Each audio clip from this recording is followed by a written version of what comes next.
Agenda with me, Lasha Kingsly in Douala, Cameroon. The impact of COVID-19 and the oil prices war are proving to be two-pronged crises for oil, gas and chemicals companies. Oil prices are dropping due to the failed agreements on production cuts, and the need for chemicals and refined products is slowing from industrial slowdowns and travel restrictions in the wake of this global pandemic. While the depth and duration of these crises are uncertain, experts say without fundamental change, it will be difficult to return to the attractive industry performance that has historically prevailed.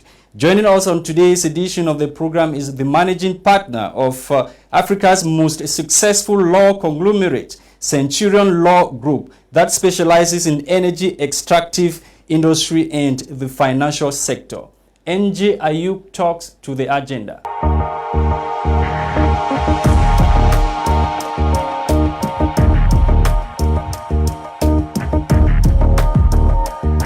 NJ Ayuk in South Africa, welcome to the agenda. Thank you for having me. I hope you're staying safe and I hope everything is well with you. We are okay, NJ. This is the first time we're having you on this program, and we appreciate your time and interest in My Media Prime Television. And like the viewership of this program, I am interested in the man NJ. Can you walk us through your educational and professional background? Oh man, I was born in a small town in Cameroon, Mamfe. And I think I was not the smartest, but I think I was the luckiest. I had great parents and went to school in PSS Bisongabang in Mamfe. I think right now it's PHS. I've been out of there for so long. And I was lucky to have had some good breaks. Went to school in the United States. I had a bachelor. I then did an MBA and then also went to law school and trained to become a lawyer in a law school in Minnesota. And ever since, I worked for a few corporations and then decided to move on and create my own company, Centurion Law Group. And we started with 2 lawyers, then it became 4, then 8, and right now we have about 160 lawyers across Africa working for Centurion Law Group. And we just opened a big office, one in Frankfurt and one in Berlin. They will be our European base. We'll be doing a lot of work with looking at bringing in about 300 lawyers across Europe, dealing with just energy matters and corporate matters. We are taking on clients like Siemens, Lufthansa, and Deutsche Post, DHL, a lot of Wintershall, a lot of European conglomerates are working with us within Europe. And so, given where I come from, I think I'm blessed. I am very blessed. I think it's NJ, I don't take that lightly. NJ, you have over the years built one of the most successful Pan-African commercial law practices with offices across the African continent. Can you tell us how you were able to do this? How did you do it? I think it comes with sheer grit and tenacity and hard work. There is no substitute for that. And also one of the things is that I always say, I get to the office first, I get out last. And you also have to know how to connect with people. Hard work and intelligence doesn't just do it.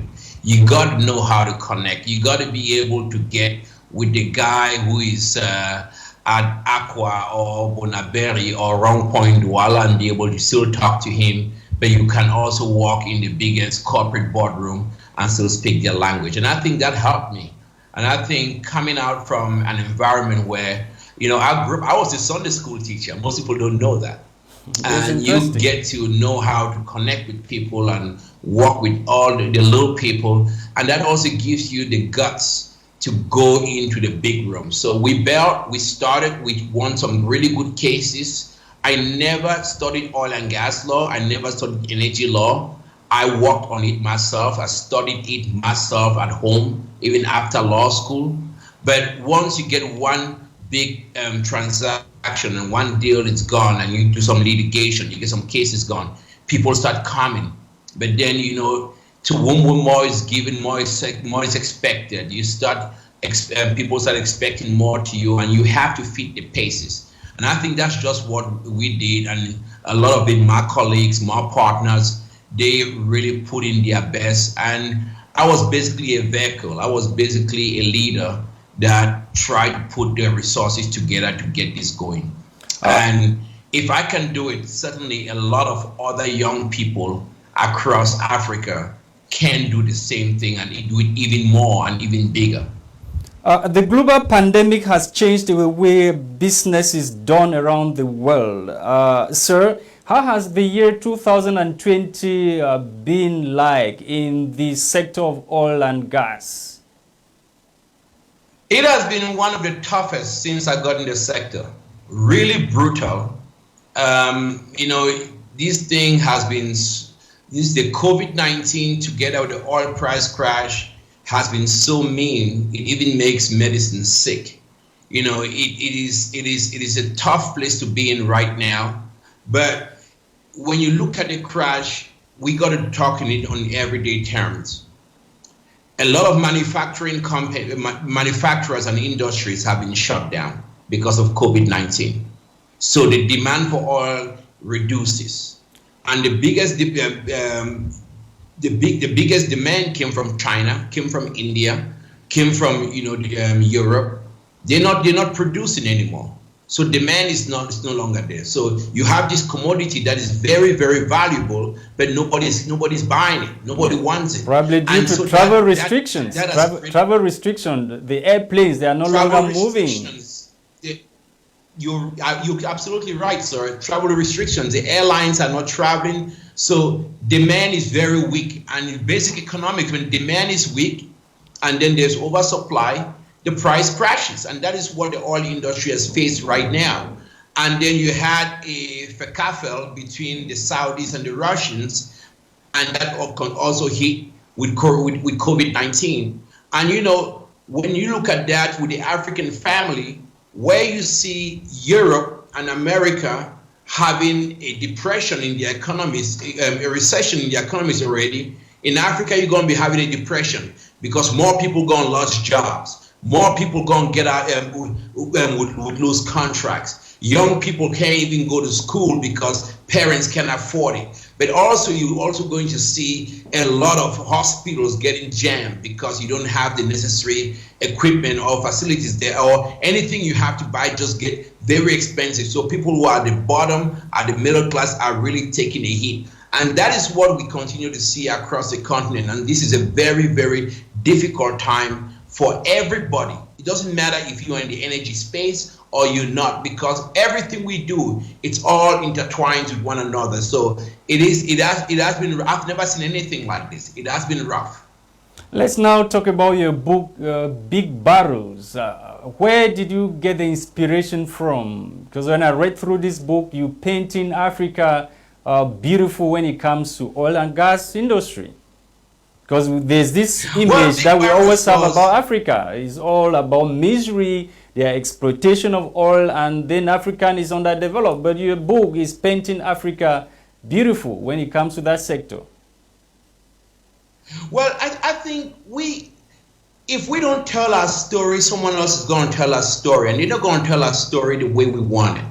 What we did with Big Barrels, it was, we want to show an Africa with its realities, Africa with its frailties, Africa with Africa is a complex continent, from poverty to dictatorships to looting, but also in spite of all the problems, you got to look at Africa from a different place where everyday families get up every day and get to work.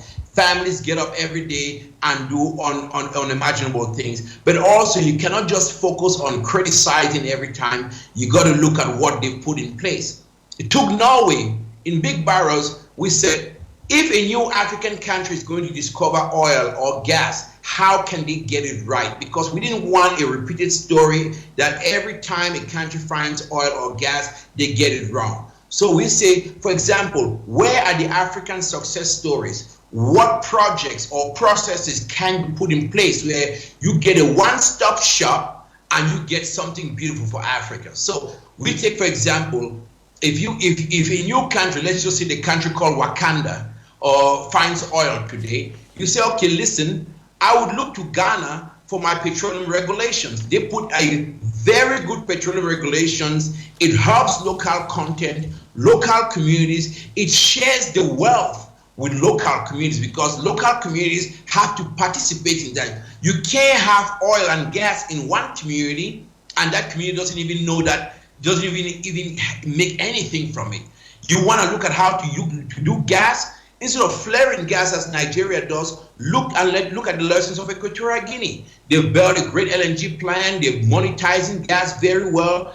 The country has its own problems, but that's something you can learn from. Look at Nigeria, how they did local content.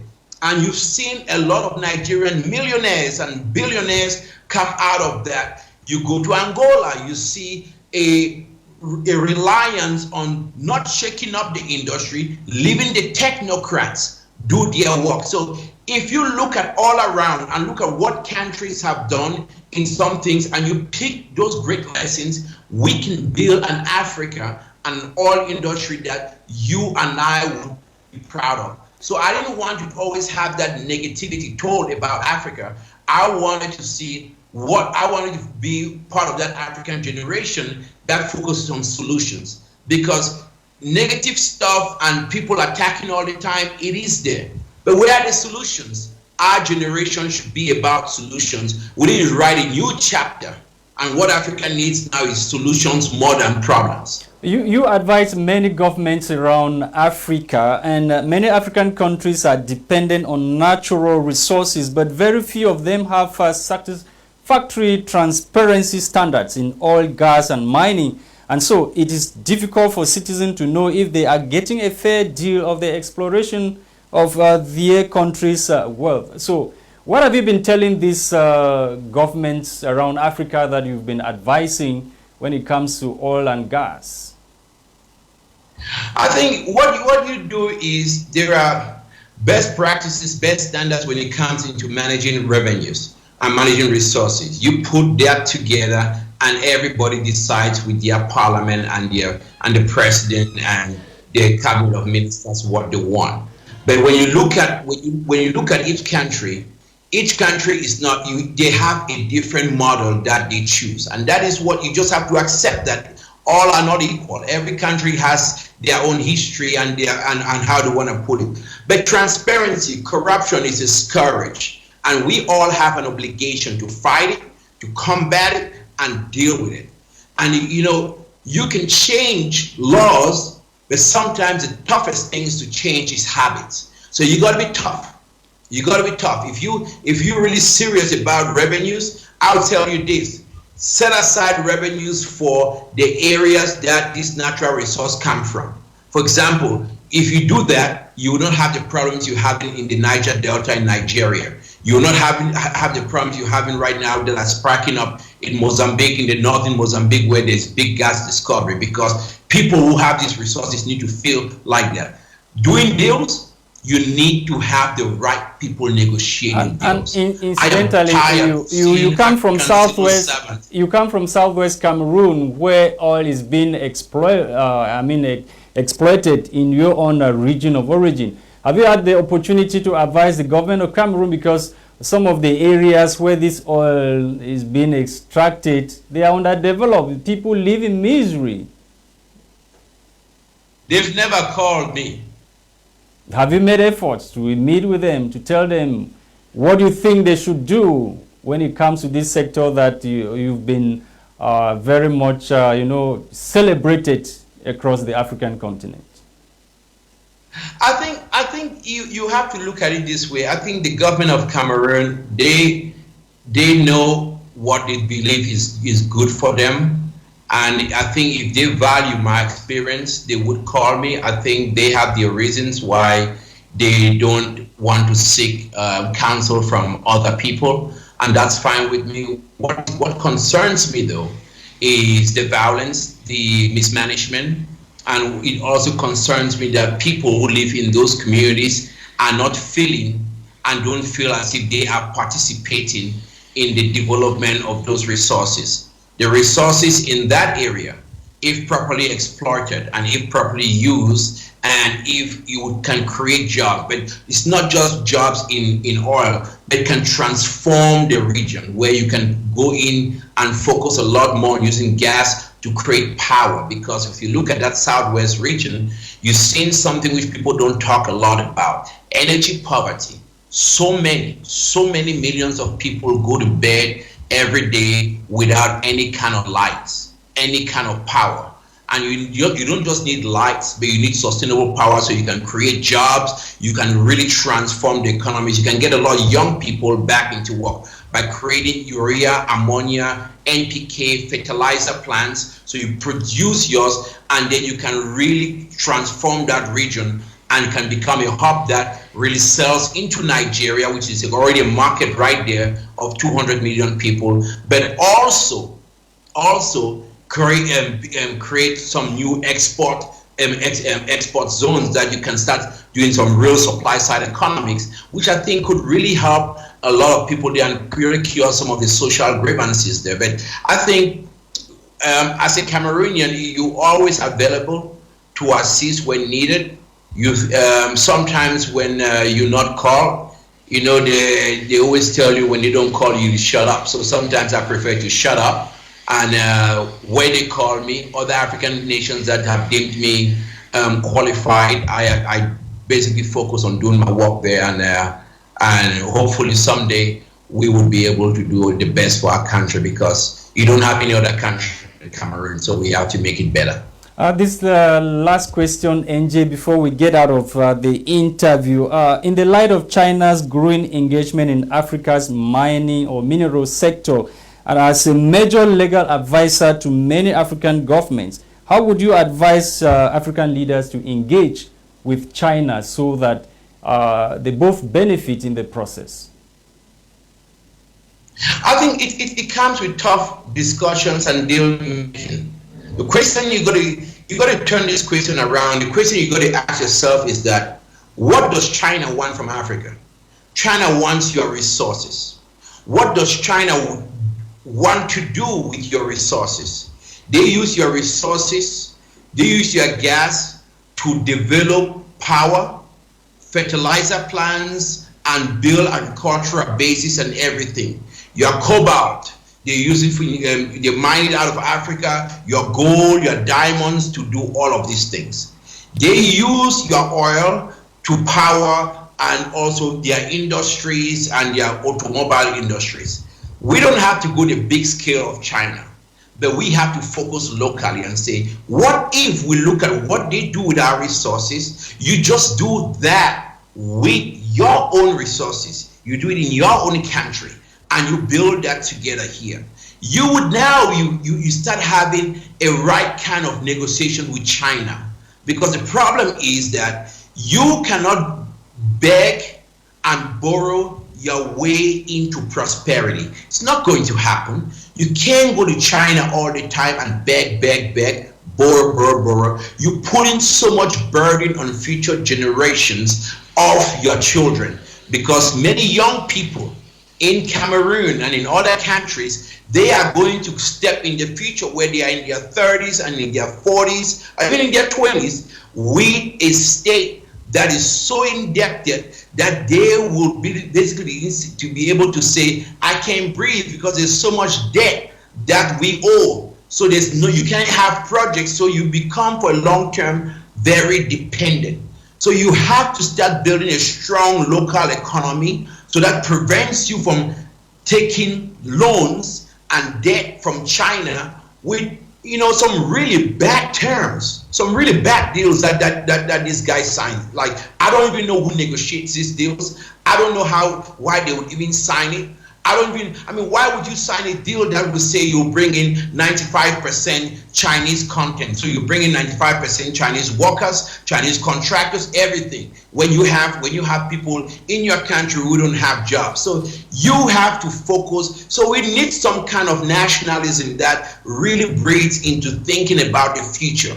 You got to look at these young people and say, what do they want? And you got to look at China and say, are you giving me that? Are you meeting their hopes and obligations? Not of the guys who are 60 and 70 and 80 years old. No, the young guys who are 20 and 30s. That generation, if we lose them in Africa, we are finished. We are finished. And if you don't start today to empower those young people, then you would not have more coming up like me, building up firms and creating things and other things. And that is really what we have to look at. And it's not only in Cameroon, but across the continent, because that is the Africa that we deserve and the Africa that we want. NJ Ayuk in Johannesburg, South Africa, thanks so much for accepting to be part of this edition of the agenda. We're glad you honored our invitation. Thank you so much, and God bless you, and please stay safe, stay healthy, so that you can continue doing all the good work that you do. Thank you. Thank you. Thank you. God bless you.